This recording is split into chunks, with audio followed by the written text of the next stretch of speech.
दोस्तों, कभी कभी मुझे ऐसा लगता है कि सत्ता के नशे में चूर बीजेपी धीरे धीरे अपने लिए खुद गड्ढा खोद रही है। कभी कभी मुझे ऐसा लगता है कि लोग आपको सत्ता में बिठा रहे हैं आप पे भरोसा करके, लेकिन आप उसे अपना घमंड बनाकर ऐसी हरकतें कर रहे हैं जो आपके लिए नुकसानदेह साबित होंगी ही होंगी। ये बीजेपी कर रही है। मैं खास करके पिछले 2 साल में, 1.5 साल में या के 2024 लोकसभा चुनाव के बाद क्लियरली दिख रहा है कि बीजेपी अपने पैर पे कुल्हाड़ी नहीं मार रही, कुल्हाड़ी ढूंढ ढूंढ के पैर उसकी तरफ ले जा रही है। मारा नहीं है, पैर अपना उधर ले जा रही है। पहले आपने संवैधानिक संस्थाओं को एक तरह से निष्क्रिय बना दिया है। ये आज किसी भी देश के वासी से पूछ लीजिए, सब जानते हैं कोई एजेंसी, चाहे वो चुनाव आयोग है, चाहे वो जांच एजेंसी है, कोई निष्पक्ष नहीं है। यहाँ तक कि अदालतें भी निष्पक्ष नहीं है। दूसरा, लोगों के दिलों में एक डर बिठाने की कोशिश जो की गई है कि भाई अगर बीजेपी के खिलाफ कुछ बोला तो निशाने पर आ जाओगे। वो डर की भी एक सीमा पहुंच गई है। अब उस डर को उससे ज़्यादा नहीं बढ़ाया जा सकता। तीसरा, आपने अपने पर्सनल उसके लिए, खुंदक के लिए, या आपके जो भी ग्रजेस थे, देश के अब तक के जो बड़े बड़े हीरोज़ रहे हैं उनका क्रेडिट कम करने की कोशिश की, उनके कंट्रीब्यूशन को मिटाने की कोशिश की। किन के लिए?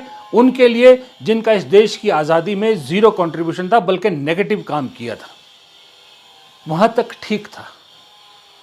अब इस देश में सरकार इस दुनिया के सबसे बड़े हीरो, मैं इस दुनिया के सबसे बड़े हीरो इसलिए कह रहा हूँ कि 128 देशों में, दुनिया के टोटल 128 देशों में जिस शख्स की या तो मूर्ति लगी है, या उस शख्स के बारे में कोई ना कोई यूनिवर्सिटी में चेयर है, या उस शख्स को पढ़ा जाता है, उस शख्स का नाम है महात्मा गांधी, मोहनदास करमचंद गांधी।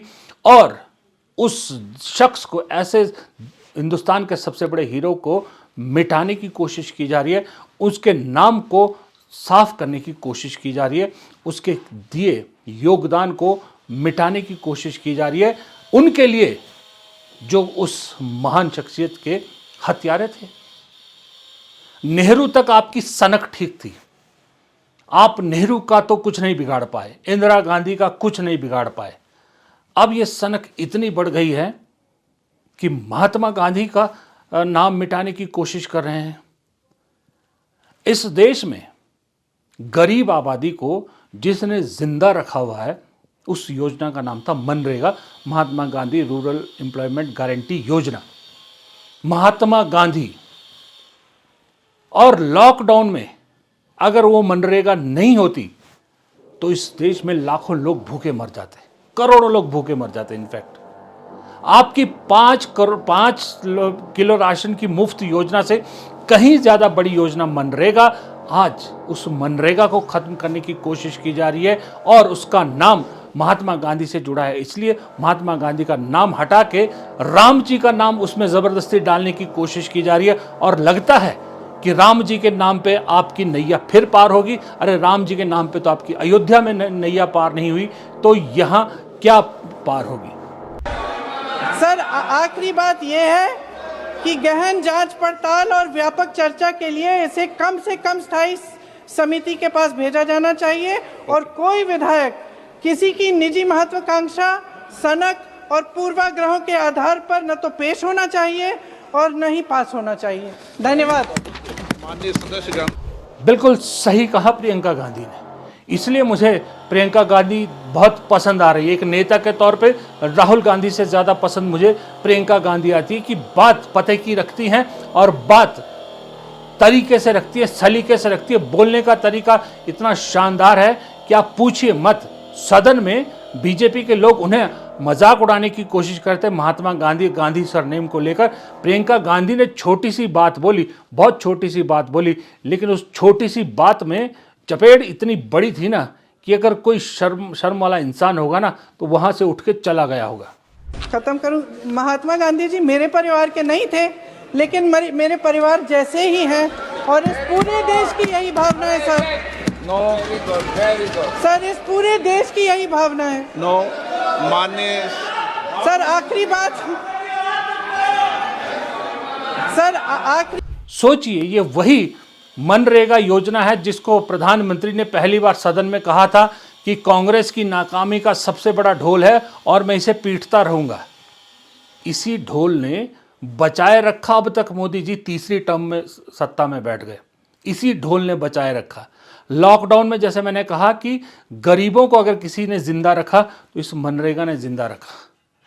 150 दिनों के आसपास रोजगार मिलता है। मैं जिस जगह खड़ा हूं अभी, जहां हूं मैं अपने गांव में हूं, इस गांव में 70 से 80% लोग मनरेगा को एक बहुत बड़ा सहारा मानते हैं, रोजगार का बहुत बड़ा सहारा मानते हैं। वो कहते हैं कि मनरेगा से हमें बहुत मदद मिलती है। आप उस मनरेगा को सिर्फ इसलिए हटा रहे हैं कि उसमें महात्मा गांधी नाम जुड़ा है और वो यूपीए सरकार ने शुरू की हुई थी। अगर ऐसी ही हिम्मत थी तो क्यों नहीं उसी दिन इस योजना को बदल दिया जिस दिन आप पहली बार सत्ता में आए थे। अब क्योंकि नेहरू का कुछ नहीं बिगाड़ पा रहे तो चलो अब महात्मा गांधी के नाम को बिगाड़ते हैं। अरे महात्मा गांधी का नाम तो अंग्रेज नहीं मिटा पाए। महात्मा गांधी का नाम मिटाने की कोशिश की तो अंग्रेजों को ये देश छोड़ना पड़ा। महात्मा गांधी का नाम मिटाने की कोशिश की तो साउथ अफ्रीका में बवाल हो गया। महात्मा गांधी का नाम नहीं मिटा पाए तो महात्मा गांधी को ही मिटाने वाले उस गोडसे ने और उनके समर्थकों ने क्या कुछ नहीं गंवाया। ये सीख बीजेपी क्यों नहीं लेती अपने पूर्वजों से कि तब गोडसे की उस गलती की वजह से 2014 तक इंतजार करना पड़ गया। इतना लंबा संघर्ष किया उस गलती की वजह से। अब फिर वही गलती दोहरा रहे हैं, फिर वही चीज कर रहे हैं। और इस बार तो मैं भी गारंटी देता हूं, इस बार अगर सत्ता से गए, महात्मा गांधी के नाम के साथ खिलवाड़ किया तो अगले 50 साल फिर सत्ता देखने को भी नहीं मिलेगी। क्योंकि जिस दिन सत्ता पलटेगी बहुत कागज खुलेंगे, बहुत कागज खुलेंगे, बहुत घपले खुलेंगे, बहुत कुछ खुलेगा और जेलों में की यात्राओं पर बहुत से लोगों को जाना पड़ेगा। उसी की वजह से साम दाम दंड भेद इस्तेमाल करके मोदी जी सत्ता में बने रहना चाहते हैं, अमित शाह जी सत्ता में बने रहना चाहते हैं, सब लोग बने रहना चाहते हैं। उन्हें मालूम है कोई नहीं बचेगा। जिस दिन कुर्सी गई उस दिन जेल की कोठरी तैयार है, सब जानते हैं। इसीलिए ये सारे हथकंडे अपनाते हैं। मनरेगा या जी राम जी, आपने योजना बना दी, कहने को आप 125 दिन का रोजगार देंगे। अरे कैसे देंगे, मुझे ये समझाइए ज़रा। मनरेगा में 100% पेमेंट केंद्र सरकार देती थी, केंद्र के पास खूब पैसा है। अब ये जो जी राम जी स्कीम है इसमें 40% केंद्र देगी, 60% राज्य सरकारें देगी।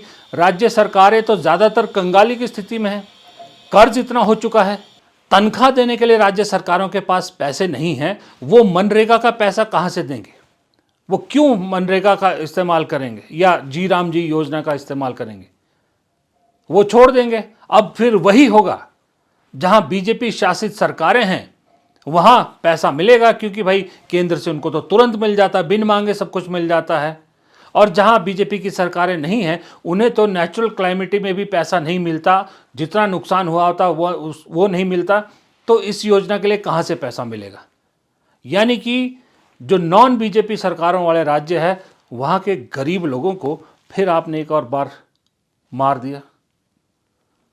अब ऐसे में गरीब मार कर करके, गरीबों को लहूलुहान करके, गरीबों का भविष्य बिगाड़ कर कब तक बचोगे उनकी बद्दुआओं से? मैं बहुत तगड़ा बिलीवर हूं जी दुआओं और बद्दुआओं का। दुआएं आपको बड़ी से बड़ी मुसीबत से बचाती हैं और बद्दुआएं बहुत बड़ों को गिरा देती हैं। इसका एक बहुत बड़ा उदाहरण मैं इंदिरा गांधी को भी मानता हूँ। एक गलती की थी, अगर गोल्डन टेम्पल में, स्वर्ण मंदिर में, या अकाल दरबार साहब जिसको कहते हैं, वहाँ सेना के टैंक नहीं गए होते तो शायद इंदिरा गांधी और ज़िंदा रहती। इसीलिए कहता हूँ, चाहे मोदी जी हों चाहे कोई और हो, पब्लिक का कुछ भी ले लेना, पब्लिक से झूठ बोल लीजिए, पब्लिक से झूठे वादे कीजिए, पब्लिक को बेवकूफ़ बनाइए, लेकिन पब्लिक की बद्दुआ कभी मत लीजिएगा। फिलहाल इस वीडियो में इतना ही। प्रदीप चौहान को दीजिए इजाज़त। नमस्कार।